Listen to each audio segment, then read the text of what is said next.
Hi friends, स्वागत है आपका आपके अपने YouTube channel excellent Gurukul Ajmer में। दोस्तों, अगर आप 9th क्लास में, 10th में, 11th में या 12th में हैं तो ये वीडियो सिर्फ आपके लिए। दोस्तों, मैं ये वीडियो में बता रहा हूँ वो पैसेज के बारे में बताना चाहता हूँ कि पैसेज अपन कैसे करते हैं, किस तरीके से अपन ढंग से पैसेज करें कि अपने पूरे में से पूरे नंबर आ जाएं और अपन चल जाते पैसेज के भरोसे। वाह यार, इंग्लिश में तो पैसेज आएंगे 22 नंबर के, 21 नंबर के, और अपन तो वैसे ही पास हो जाएंगे। और फिर पता चलता है कि पैसेज में आने वाले थे 22 में से 22 नंबर और आते हैं 12 नंबर, 13 नंबर। तो क्या राज है यार इसका, इतने कम नंबर क्यों आते हैं अपने पास में? तो इसके लिए मैं आपको बताता हूं कि क्यों आते हैं और पूरे में से पूरे नंबर कैसे प्राप्त करते हैं। तो दोस्तों, बिना स्किप किए इस वीडियो को देखना। तो दोस्तों, मैं आपको बताना चाहता हूं सबसे पहले जो अपने पैसेज है उसमें जो इम्पोर्टेंट टेंस है, दो इम्पोर्टेंट टेंस है। एक तो है अपने पास सिंपल प्रेजेंट टेंस और दूसरा है सिंपल पास्ट टेंस। इन्हीं क्वेश्चनों में से, इन्हीं टेंसों में से सबसे ज्यादा प्रश्न पूछे जाते हैं और इसी टेंस में अपन को आंसर देना है। तो इनके बारे में अपन थोड़ी सी इंफॉर्मेशन ले लेते हैं। और दूसरी बात है कि ये जो टेंस है आपके, वो आपके ग्रामर में काम में आएंगे। ग्रामर के जो क्वेश्चन आते हैं टेंस वाले, उनमें reported speech, active voice, clauses, synthesis verb, phrasal verb सब में काम में आते हैं। तो दोस्तों, बिना देरी किए अपन वीडियो को शुरू करते हैं। तो सबसे पहले अपन पढ़ते हैं बच्चों सिंपल प्रेजेंट टेंस। क्या पढ़ते हैं? Simple present tense. इसकी रिकॉग्नाइजेशन यानी पहचान क्या है? वाक्य के अंत में बच्चों ता है, ती है, ते है आता है। क्या आता है? वाक्य के अंत में ता है, ती है, ते है। और हेल्पिंग वर्ब बच्चों डू और डज लगती है। हेल्पिंग वर्ब क्या होती है इसकी? डू और डज होती है। अब बच्चों, आप मुझे कमेंट करके बता सकते हो क्या कि डू कौन से सब्जेक्ट्स के साथ में लगती है? जैसे सिंगुलर के साथ में डू का यूज होगा या फिर प्लूरल के साथ में यूज होगा। ठीक है बच्चों, ये आप मुझे कमेंट करके जरूर बताना कि डू जो है सिंगुलर सब्जेक्ट के साथ आएगी या प्लूरल सब्जेक्ट के साथ आएगी। ठीक है, जल्दी से कमेंट करके बताना, नहीं तो आगे मैं बताऊंगा आपको। मेन वर्ब है, इसमें फर्स्ट फॉर्म प्लस एस या ईएस लगता है। मेन वर्ब की फर्स्ट फॉर्म प्लस एस या ईएस। अब बच्चों, क्या ये सब जगह लगता है एस या ईएस? इसका नियम देखते हैं अपन। तो अपन देखते हैं पहले कि सिंपल प्रेजेंट टेंस के सिंपल सेंटेंस में हेल्पिंग वर्ब का प्रयोग नहीं होता है। बच्चों, क्या सिंपल प्रेजेंट टेंस के सिंपल सेंटेंस में, आपको पता है बच्चों सेंटेंस 4 प्रकार के होते हैं, simple sentence, negative sentence, interrogative और इंटरोगेटिव नेगेटिव। तो दोस्तों यार, उसके अंदर जो है अपना सिंपल, अगर सेंटेंस किसका है? सिंपल प्रेजेंट टेंस का है और सेंटेंस कौन सा है? सिंपल, तो उसमें हेल्पिंग वर्ब का प्रयोग नहीं होगा। मतलब ना तो डू आएगा और न ही डज आएगा। तो सर फिर ये कब काम में आते डू और डज? तो यार दोस्तों, सिंपल में ही तो नहीं आ रहा है, उसके अलावा अपने पास नेगेटिव है, इंटरोगेटिव, इंटरोगेटिव नेगेटिव है, उसमें आता है अपने डू या डज का प्रयोग होता है। नेक्स्ट देखो अपन, यदि सेंटेंस सिंपल एंड सिंगुलर हो तो वर्ब की फर्स्ट फॉर्म के साथ में एस या ईएस लगता है। सेंटेंस क्या होना चाहिए बच्चों? दो शर्तें हैं, एक तो सेंटेंस सिंपल होना चाहिए और दूसरी शर्त क्या है? सिंगुलर होना चाहिए। तो आपको पता है जब दोनों शर्तें पूरी होगी तो ही यहाँ पे एस या ईएस लगेगा, अन्यथा नहीं लगेगा। थे ध्यान है ना टावरों, जब आप कोई ब्याह व्याह करा तो एक ब्याह करवा की पहली शर्त का ही है, एक तो छोरो चाहे एक छोरी चाहे। सही बात है, यदि ब्याह हो नहीं तो नहीं हो पावे। ठीक है, तो बच्चों अब यहाँ पे देखते हैं अपन, यदि वर्ब के अंत में, अब ये देखना अब एस कहाँ आता है, ईएस कहाँ पे आता है, इसका भी अपन को ध्यान रखना बच्चों।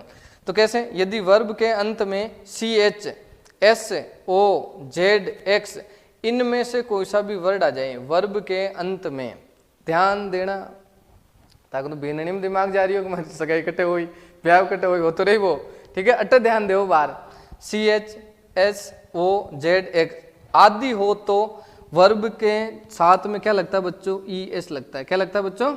ई एस लगता है, अन्यथा क्या लगता है? एस लगता है। जैसे अपन देखते हैं बच्चों, यहाँ पे लिखा हुआ जैसे गो, तो जी ओ क्या है वर्ड यहाँ पे? ओ, तो क्या लगना चाहिए? E S. तो गो का क्या हो जाएगा? गोज हो जाएगा। राइट। ऐसे ही बच्चों यहाँ पे लिखा हुआ वॉच है ना, वर्ब के अंत में क्या लिखा हुआ है? C H. क्या लिखा हुआ है? C H. तो क्या लगेगा बच्चों? ई एस, तो वॉच हो जाएगा। यहाँ पे लिखा हुआ अपने पास प्ले, प्ले में लास्ट में क्या है? वाई, और लास्ट में जब इनमें से कोई वर्ड नहीं आए, अदर वर्ड आए, तो क्या लिखा हुआ है यहाँ पे? अन्यथा एस लगता है। तो प्ले के साथ क्या लगेगा बच्चों? प्लेज। तो उम्मीद करता हूँ दोस्तों यार आपको ये वीडियो पसंद आ रही होगी। तो जल्दी से वीडियो को लाइक कर दो और शेयर कर दो। अगर आप हमारे चैनल पर नए हो तो वीडियो को सब्सक्राइब कर दो और बेल आइकन दबाना तो भूलना ही मत बच्चों। और अब जो आपको पता ही है बच्चों कि आपके जो एग्जाम है कुछ ही दिनों बाद स्टार्ट होने वाले, 15-20 दिन आपके बच्चे हैं, तो अब जो टाइम बचा है ना उसमें बच्चों ज़्यादा से ज़्यादा आप पढ़ाई करो। कहते हैं ना जब जागो तभी सवेरा। तो दोस्तों आज तक अगर आपने बिल्कुल भी नहीं पढ़ाई करी है तो कोई बात नहीं, टेंशन का विषय है, लेकिन अब क्या करें, जब चिड़िया चुग गई खेत। तो अभी भी अपने पास में समय है बच्चों। सबसे बुरी बात यह है कि अपने पास समय कम है, लेकिन अच्छी बात यह है कि अभी भी अपने पास में समय है। तो बच्चों देर अभी भी देर नहीं हुई है। बाकी एक मारवाड़ी कहावत है, हाल तक तो बेटी बाप के ही है, तो हाल तक बेटी बाप के ही है, 15-20 दिन तो हो रहे हैं। तो भी 15-20 दिन के महीने थनकाई करना बच्चों, ज़्यादा से ज़्यादा पढ़ाई करनी। जितना टाइम अगर आप पढ़ाई को दे पाओ उतना देना। और मैं तो यही कहूँगा दोस्तों कि आप सुबह अगर आपको पढ़ाई करना अच्छा लगता है और करना चाहिए बच्चों, सुबह का टाइम जो रहता है ना 4 बजे उठ जाओ आप, या 3:30 बजे उठ जाओ। 4 बजे से लेकर 6 बजे तक, 7 बजे तक आप 2 या 3 घंटे रेगुलर जो अपना बचा हुआ टाइम है उसमें पढ़ाई कर लो। तो बच्चों चैलेंज है कि आप बहुत अच्छे नंबरों से पास होगे, ठीक है ना। और आप चाहते ही हो ना बच्चों कि फर्स्ट रैंक आना है मुझे या मेरिट में आना है, तो क्यों नहीं आ सकते हैं आप, बिल्कुल आओगे आप, लेकिन आप पढ़ाई करो। अपने एग्जाम को जो स्टडी है उसको 8 से 10 घंटे डेली पढ़ाई करो। अब जितना ज़्यादा पढ़ाई करोगे उतना ही आपके लिए बेनिफिट है। बच्चों अपने पास में हमेशा 2 ऑप्शन रहते हैं। ये वीडियो अपन ज़्यादा लंबी नहीं करेंगे, एक बात बता रहा हूँ बस, उसके बाद में वीडियो आगे बताते हैं। तो दोस्तों इसको स्किप मत करना। मैं ऐसे बोल रहा हूँ आपको कि अपने पास में सिर्फ 2 ऑप्शन रहते हैं बच्चों। कौन से ऑप्शन? एक तो अपने फर्स्ट ऑप्शन है अपने पास में कि अपन वर्तमान समय में कठिन परिश्रम करके जीवन सफल बनाएं, और दूसरा ऑप्शन है जीवन के अंतिम क्षणों में अफसोस करना। तो बच्चों आप कौन सा चाहते हैं, आपकी क्या चॉइस है ना। अभी अपने पास में टाइम है कि एग्जाम तक अपन रोज डेली पढ़ाई करें। ये सोशल मीडिया, टीवी, घूमना फिरना, शादियाँ, ये थोड़े दिन के लिए अपन छोड़ देवें। और अगर अपन ढंग से पढ़ाई करते हैं और अपने घर वालों के जो सपने साकार करते हैं, अपने सपने साकार करते हैं, यदि अपन मेरिट में आते हैं बच्चों, ठीक है, या अपन फर्स्ट रैंक प्राप्त करते हैं या गार्गी पुरस्कार जीतते हैं, तो आपके घर वालों को सोचो कितनी खुशी होगी जब आपका नाम अखबार में आएगा, टीवी में आएगा, है ना। तो आप चाहते हो ना बच्चों घर वालों का नाम रोशन करना? कौन कौन बच्चे चाहते हैं अपने घर वालों का नाम रोशन करना? मुझे कमेंट लिख करके जरूर बताएं, ठीक है ना। और मेरे लाइक जो भी हेल्प होगी मैं आपको पूरे तन मन धन से करूंगा। आप मुझे कमेंट कर सकते हैं या कॉल कर सकते हैं, या अपना ऐप है एक्सीलेंट गुरुकुल के नाम से, उस ऐप को आप डाउनलोड कर कीजिए। उसमें बहुत सारा फ्री मटेरियल आपको पढ़ने के लिए मिलेगा। एक्सीलेंट गुरुकुल के नाम से ऐप है, उस ऐप का लिंक मैं इस वीडियो में डाल दूंगा नीचे डिस्क्रिप्शन में, ठीक है बच्चों। और अब दूसरा ऑप्शन अपने पास बचा जीवन के अंतिम क्षणों में अफसोस करना। तो बच्चों जीवन के अंतिम क्षणों में मतलब अपने जो, अगर आपने पढ़ाई नहीं की, रिजल्ट आपका डाउन आएगा तो आपको अफसोस ही होगा, काश मैं पढ़ लेता, काश मैं ये कर लेता। तो बेटे का बाप तन कौन रोक्यो रे पढ़वाऊँ, जो टाइम हो थार पढ़ तो ने, या तन घर का रोक्यो कि सुबह 4 बजे उठ के क्यों पढ़ रहा है, सो जा बच्चा 4 बज गई वो उठ्यो पढ़ाई कर बालो, देखियो को नहीं यान को यान कहे थे ना, नहीं कहे ना, तो फिर पढ़ाई करो बच्चों, ठीक है। चलो अब आते हैं अपन नेक्स्ट वीडियो।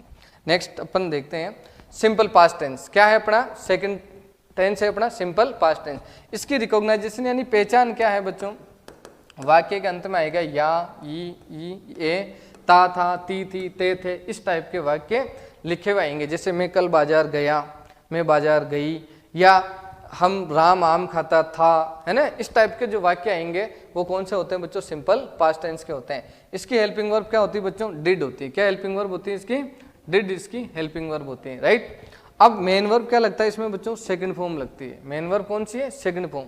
बट डिड के साथ हमेशा फर्स्ट फॉर्म आती है। डिड के साथ क्या आती है? हमेशा फर्स्ट फॉर्म आती है, ठीक है ना बच्चों। अब यहाँ पे ध्यान रखना बच्चों, सिंपल पास्ट टेंस के सिंपल सेंटेंस में हेल्पिंग वर्ब का प्रयोग नहीं होता है। सही सुना बच्चों आपने, सिंपल प्रेजेंट टेंस में भी नहीं होता है और सिंपल पास्ट टेंस के सिंपल सेंटेंस में भी हेल्पिंग वर्ब का प्रयोग नहीं होता है। जैसे यहाँ पे लिखा अपन ने सी एट एन एप्पल, तो यहाँ पे सेकंड फॉर्म आई है बच्चों। कौन सी फॉर्म आई है? Second form. इसका मतलब है सी एट एन एप्पल यानी उसने एक एप्पल यानी कि सेब खाई। लेकिन यहाँ पे देखो ये जो सेंटेंस लिखा हुआ है, नेक्स्ट नेगेटिव सेंटेंस लिखा हुआ है, we did not go to Jaipur yesterday, कि हम कल जयपुर नहीं गए थे। तो यहाँ पे बच्चों डिड आया, क्यों? क्योंकि यहाँ पे नेगेटिव सेंटेंस है। अपन ने तो बोला था सिंपल सेंटेंस में हेल्पिंग वर्ब का प्रयोग नहीं आएगा, लेकिन यहाँ तो नोट आ रहा है तो यहाँ तो हेल्पिंग वर्ब लगेगी नहीं यार।